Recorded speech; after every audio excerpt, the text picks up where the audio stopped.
I ran across this little video of an interview from some firemen on 9/11. The buildings had collapsed, the Twin Towers at least, and these two guys were being interviewed right afterwards. And it was surprising to me what the firemen said. Watch this video and listen really close to what these two firemen say. We was in the explosion. We was in the lobby and the third explosion, the whole lobby collapsed on us. What was it like? What was it like?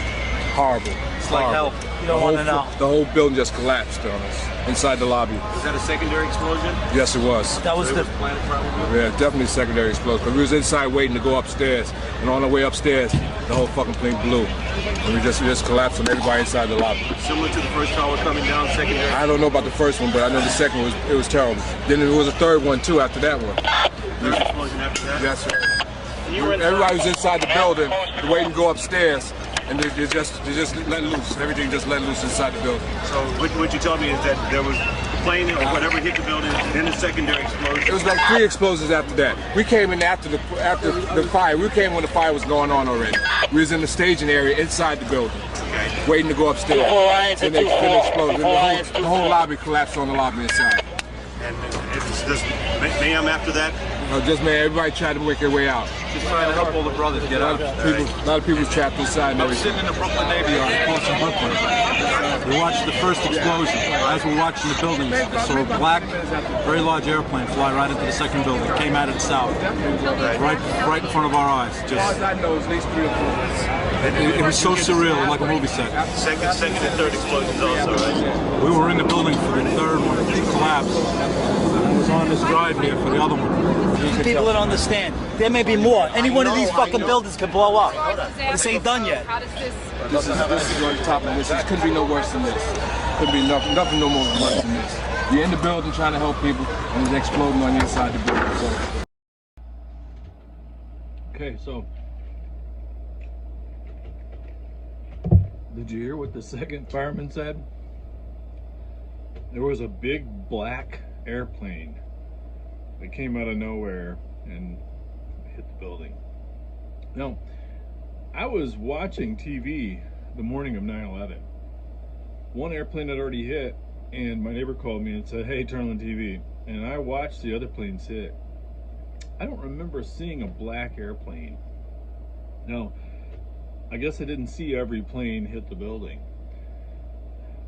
And I was just watching some clips, and I came across another clip of 9/11.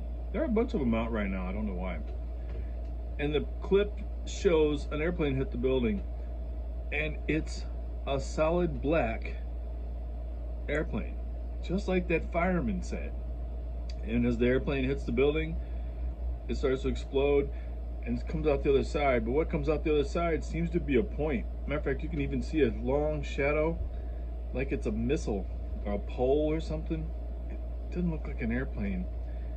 The nose of an airplane will dent up if it hits a goose. I mean, they're not solid structures.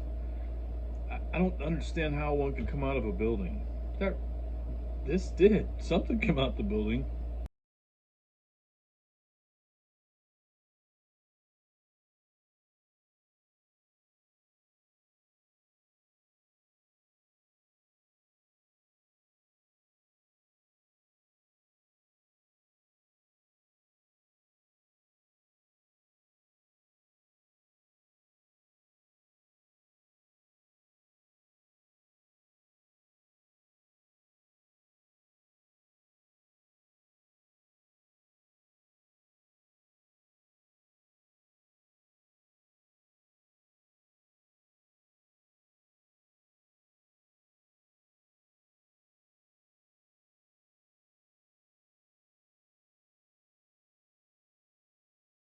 Okay, I'm crazy, right? I'm just a conspiracy theorist.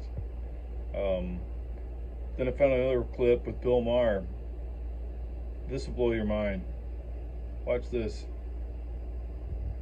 stunning that it never really came out is these flight attendants were all interviewed by the FBI immediately. The FBI was alarmed. They locked that plane up after everybody got evacuated, and all of a sudden, people on the ground saw two people running in the plane. The plane had been fully empty, and the authorities came and opened the door, and the hatch that leads from the cabin down to the bottom of the plane and the tarmac, it was open. Somebody opened this hatch. What the pilot thinks, and what he told me, they found box cutters in the plane right next to his, and it was one number in up. First class. In first class, in the seat pockets. Right. I mean, they did everything but leave a business card that said Mohammed Kabloui. Well, look, here's the thing. There is somebody on the ground that, at least the pilot thinks, that came up into that plane thinking the box cutters were put on that plane, which is what the intention was, and they were trying to look for weapons to get rid of them before anybody searched the plane. No, plainly, there's no other explanation. The FBI took the flight attendants to a lineup to see if they could identify these passengers, and it was never mentioned in the 9/11 Commission report. Never. That was the most disturbing part of it to me. I mean, what other reason would there be box cutters planted in the seat pocket? Of course, that's what it is. And well, I have two questions. One, any idea where what the target was? Because my guess is the White House. Well, because if I was planning the big attack with 5 planes, now you have to think of it in terms of 5. Okay, the one that crashed in Pennsylvania, that was headed for the Capitol. So you got the Capitol, the Pentagon, the 2 towers. What else are you going to take out? Mount Rushmore? No. Well, some people think that. Well, I don't know. I mean, I don't think anybody really knows where the flight in Pennsylvania was headed. It could have been the Capitol, but it could have been the White House. I mean, as opposed to what? The Smithsonian, the Department of Fisheries and Hatcheries? No, you're going to take out the White House. Yeah. So this plane, by the way, it never took off. It got to the runway and they called it back because at that point, it would have taken off, but there was a long line. The pilot said it was the only day. Usually it's 1 or 2 planes ahead of him. There were 10 planes. And were it not for that, the plane would have been in the air, and God knows what would have happened. So, am I just a conspiracy theorist? What do you think about that? This is nuts. I don't even know when that Harvey Levin interview was. I never heard about the other planes on the ground that they found weapons on, or that they saw people running around in afterwards to cover who knows what. What do you think about that? And if you think your government would never do anything against you, no false flags, Google Operation Northwoods. Tell me if you've ever heard of that.